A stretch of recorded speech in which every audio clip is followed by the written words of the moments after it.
pas. J'y arrive pas du tout.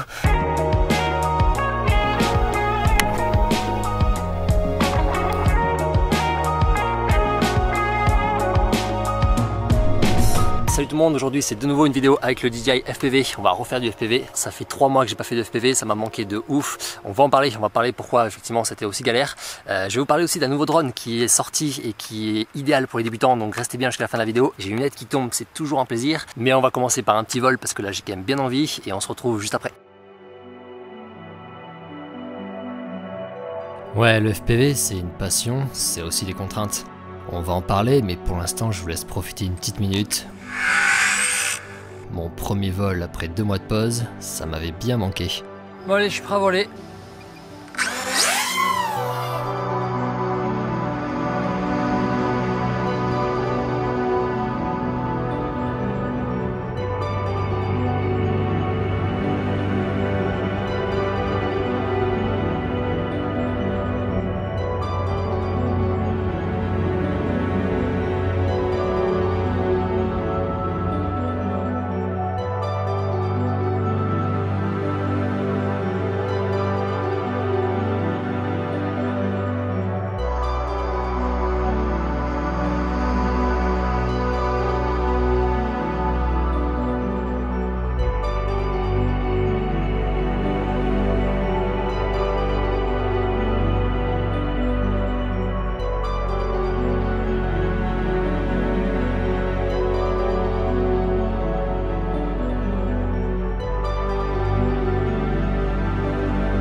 Oh là là, ça fait toujours autant d'émotions, hein. Bon, c'est sûr que tu prends toujours quand même des grosses claques quand tu fais du vol FPV, c'est quand même toujours vraiment très kiffant. Là, ça faisait 2 mois que j'avais pas volé, tu te remets à planer comme ça, en immersion totale, c'est un truc que n'importe quelle expérience avec un drone classique, tu ne retrouveras jamais, quoi. Je suis pas sûr que c'était français ma phrase, mais c'est pas très grave, vous avez compris l'idée. Qu'est-ce que c'est kiffant, surtout là quand tu as un beau soleil, quand tu bronzes en même temps que tu fais du drone, ça j'adore. C'est un truc que j'adore bronzer en même temps que tu fais du FPV. Je me fous dans un transat et derrière, voilà, je pilote comme ça, tranquillement. Je kiffe faire ça totalement. Je vais enlever les lunettes pour continuer à vous parler parce que ça me fait mal à la tête. Et puis on va un peu débriefer de la discipline du FPV, de mon retour d'expérience après 3 mois, après notamment cette pause de 2 mois qui en dit long. Voilà, on en parle tout de suite. Oh, ça me faisait mal à la tête. Je suis coiffé, je suis pas coiffé? Ah, je suis pas coiffé, hein. Putain, un jour j'ai acheté le coiffeur. Le FPV, tu vois les images, j'ai pas réellement besoin de te dire à quel point c'est ouf le rendu vidéo que tu peux avoir. Si le drone stabilisé c'est un hélicoptère, le FPV lui c'est un avion de chasse, les prises de vue sont dingues. Mais au-delà de ça, t'as une expérience FPV qui est aussi incroyable, rien à voir avec le drone normal. Le drone stabilisé, souvent ce qui t'angoisse, c'est de faire des jolis plans, donc tu t'appliques, tu te concentres vraiment pour avoir le plan le plus nickel possible et tout. Là c'est vraiment du pilotage pur et dur avec le FPV, tu as le souci de ne pas cracher quoi, à tout moment. C'est un souci de vie ou de mort en fait, hein, pour le drone directement. C'est une concentration qui est tellement différente quand tu finis un vol FPV, tu as toujours cette adrénaline qui retombe. Du coup tu sens à quel point tu étais plein d'adrénaline en fait pendant le vol, plein de concentration et en même temps plein de kiff parce que pendant 10 minutes, un quart d'heure, tu as plané à gauche à droite dans une immersion totale quoi. Et c'est un truc qui est vraiment incroyable avec le FPV, encore plus qu'avec le drone classique, c'est que tu peux vraiment t'amuser avec le drone FPV, tu peux vraiment, c'est vraiment une activité de loisir à part entière. Là où un drone classique, tu t'en sers pour faire des images en fait, la plupart du temps. Tu voles pas tellement juste pour voler, peut-être la première fois, mais ça s'arrête là. Le FPV, ça m'arrive très souvent de faire une session FPV et je n'enregistre même pas les images. Là par exemple j'ai enregistré les images, je sais très bien que c'est pas les plus jolies du monde que j'ai fait, là je les enregistre uniquement pour vous, mais en réalité en temps normal je n'enregistre même pas les images, c'est à dire que je vole sans carte SD, sans rien, et juste je vole pendant 10 minutes, un quart d'heure, ce que je ne fais pas du tout avec un drone classique. C'est vraiment une dimension qui est trop ouf, c'est vraiment une activité de loisir vraiment à part entière, c'est du pilotage pur et dur, c'est vraiment un truc que je kiffe, mais c'est un truc, comme vous avez vu, en fait j'en fais pas si souvent que ça, et ça c'est ce que je voulais vous parler aujourd'hui. Et oui, c'est la seconde réalité du FPV. Pour être si incroyable, ça va demander par contre beaucoup plus d'investissement et de motivation. Alors bien sûr, il y a en premier la prise de risque, bien plus importante. Avec le FPV, le risque de crash est forcément hyper élevé, voire inévitable un jour ou l'autre. Les puristes te diront que ça fait partie du FPV, et ils ont raison. Et le DJI FPV n'échappe pas à la règle. Les vols stabilisés ne te sauveront en rien lorsque tu heurteras une branche alors que tu pensais passer. Mais ça tu le sais, et quand t'es motivé pour te lancer là-dedans, t'es prêt à prendre ce risque, c'est pas un souci. La réalité à laquelle on pense pas, c'est tout simplement que les occasions de faire du drone FPV sont plus rares ou plus compliquées à obtenir. Alors non, si j'ai pas volé pendant 2-3 mois, c'est pas parce que j'ai craché mon drone, c'est parce que j'ai jamais eu les occasions pour. Et il y a 3 contraintes importantes à connaître pour le drone FPV. La contrainte numéro 1, en fait, c'est l'encombrement même du drone. Le drone, notamment le DJI FPV, en fait, c'est pas repliable du tout. Ce qui fait que entre le drone, la radiocommande et les lunettes qui sont assez balèzes, ça te prend une place assez monstre dans le sac. Et ce qui fait que pour beaucoup de balades, en fait, tu ne l'emportes pas tout simplement. Et c'est vraiment le truc, moi, qui me freine en premier pour faire des belles images, c'est que tout simplement, je ne transporte pas dans les endroits où c'est potentiellement très joli. Quand tu fais des balades en rando ou quand tu vas à la mer, tout ça, tu as un bagage qui est assez limité et tu ne transportes pas tout ce matos-là. Hormis si tu fais une sortie FPV prévu pour. Ouais, à moins de sortir uniquement dans le but de faire du FPV, il faut te dire que ça va te demander des sacrifices de place ou de la motive pour porter un sac bien lourd, bien chargé. T'as vu mon sac au début, il est énorme et c'est avec ça que je transporte mon drone FPV. Alors est-ce que t'as envie de transporter ça tout le temps? Eh bien pas forcément, ça dépend de chacun. Donc pas mal de fois, sans que tu sois flemmard pour autant, eh bien il restera à la maison.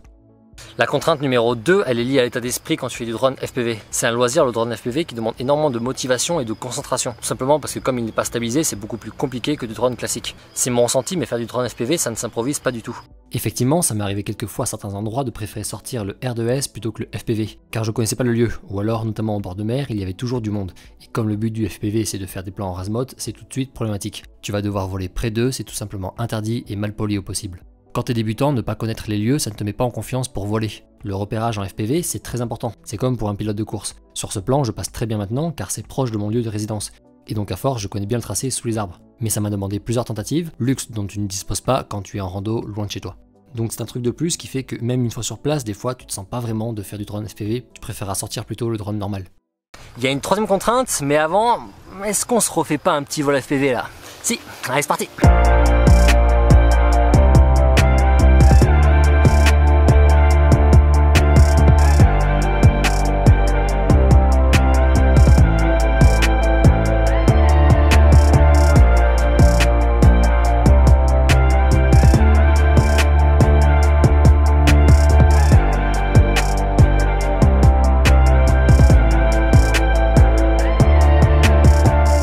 Putain, j'ai un moustique sur l'objectif, bâtard. La contrainte numéro 3 est sûrement la plus relou, c'est que légalement pour faire du FPV il faut être 2. Un qui pilote et un qui observe le drone à l'œil nu. C'est un truc hyper chiant pour des personnes comme moi qui partons tout seul en rando pour faire des images. Dans ces cas-là, légalement on peut pas faire de FPV. Du coup ça limite encore plus les sorties que tu peux faire avec ton drone FPV. Là ici je suis sur le terrain privé de la famille, donc ça va, j'ai toujours quelqu'un pour observer le drone. Et quand tu pars en rando tout seul, c'est mort quoi. Ouais, au final, ces 3 contraintes, ça crée ce paradoxe, le FPV t'en fais moins souvent alors que tu peux faire des trucs complètement incroyables avec. Donc c'est un truc à savoir, si t'es intéressé par le FPV, va falloir que tu sois un peu plus que juste intéressé. Faut que tu sentes que t'es la motive pour, sinon contrairement à un drone classique, il restera au placard, c'est dommage. Mais tu l'as compris, perso je suis complètement fan et j'espère pouvoir surmonter ces obstacles pour vous proposer du contenu avec. À peine j'ai l'occasion d'en refaire là que tout de suite le drone stabilisé ça me paraît beaucoup plus ennuyeux à côté, ça te rend vite accro. Bon, avec tout ça, malgré les contraintes, ça t'a peut-être donné envie de tester le FPV. Eh bien j'ai une bonne nouvelle, ne bouge pas, il y a un nouveau drone parfait qui va t'intéresser. Bon, comme tu l'as vu, c'est pas si évident de se lancer pleinement dans le FPV, ça demande beaucoup de motivation et beaucoup d'investissement. Alors direct, claquer 1300 balles pour acheter celui-ci, si t'es pas certain d'en faire beaucoup, c'est un peu dommage. La bonne nouvelle pour toi, c'est qu'il y a un nouveau drone parfait pour débuter, qui coûte pas cher, qui vient de sortir et on va en parler. En début d'année, je t'avais présenté un mini drone FPV de la marque Beta FPV, qui était idéal pour commencer, qui coûtait à peine 150 € et qui était vraiment un kit starter où tu avais le drone, tu avais la radiocommande et tu avais les lunettes. Ce drone-là, comme beaucoup l'ont remarqué, il n'est plus actuellement en vente car tout simplement il a été remplacé par un nouveau modèle et c'est celui-ci dont je vais vous parler. Ce nouveau drone FPV parfait pour débuter, c'est le Cetus FPV Kit, toujours dans la marque Beta FPV. Comme je viens de le dire, c'est le successeur de ce drone avec lequel j'ai commencé et qui était vraiment idéal. Avec ce drone, le FPV ne rime pas avec galère, vous avez tout dans la boîte, donc le drone, la radiocommande et les lunettes FPV. Tout est aussi déjà configuré, c'est du RTF Ready to Fly, c'est vraiment cool, on vole direct. C'est un appareil fait pour les débutants ou alors les vols en intérieur, il est tout petit, en plastique et très léger. Avec, vous allez pouvoir apprendre le FPV en le crachant des dizaines de fois, c'est assez génial, il résiste. Parce que oui, quand on commence le FPV, on crache beaucoup, c'est normal. D'où l'intérêt d'un tel drone avant de passer sur un plus gros quand on maîtrise mieux. Alors la grosse nouveauté de ce drone par rapport à l'ancien, c'est qu'il propose des modes de vol stabilisés, comme le DJI FPV. C'est une amélioration assez balèze, vous allez pouvoir voler au début plus tranquille sans cracher. Bon, c'est une sacrée amélioration, mais l'intérêt de ce drone sera quand même de voler en non stabilisé pour apprendre, c'est le but. C'est pas un drone avec lequel vous allez faire des belles images, mais vous allez pouvoir apprendre le FPV facilement. Bon, et tout ça, ça coûte combien au final? Eh bien 180 €, avec tout dedans, c'est quand même bien cool comparé aux 1350 € du DJI FPV. Je vous mets le lien en description. Vraiment, ces petits kits que BetaFPV propose, sans ça, moi je sais pas si j'aurais vraiment commencé le FPV. Donc c'est une aubaine, et ils sont un peu les seuls à proposer des kits complets sans gros défauts. Et oui, petit plus, la radiocommande, qui est la même que celle que j'avais avec le précédent, elle est compatible avec les gros simulateurs FPV, genre Liftoff et compagnie. Car oui, pour le FPV, avant même le petit drone, il faut faire du simu. Mais ça, je t'ai tout expliqué dans une précédente vidéo où je te parlais justement de comment débuter facilement le FPV et pour pas cher. Si tu l'as pas vu, j'ai dit un œil, tu auras encore plus d'infos pour le drone comme pour le simu.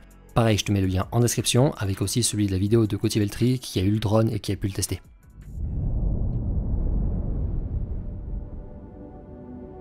Voilà, bouge pas, j'ai une dernière petite surprise pour toi.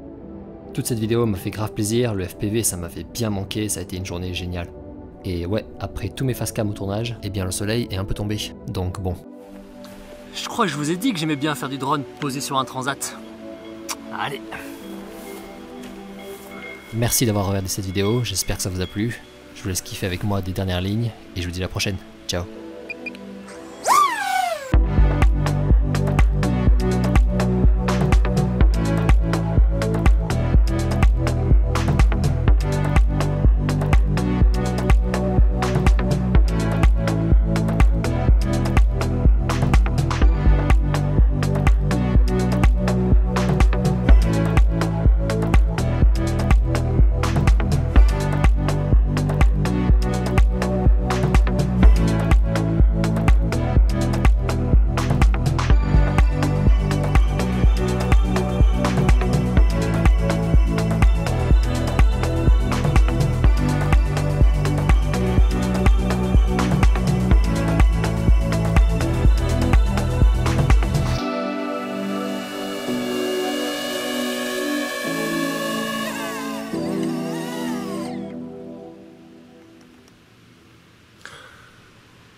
On est pas mal.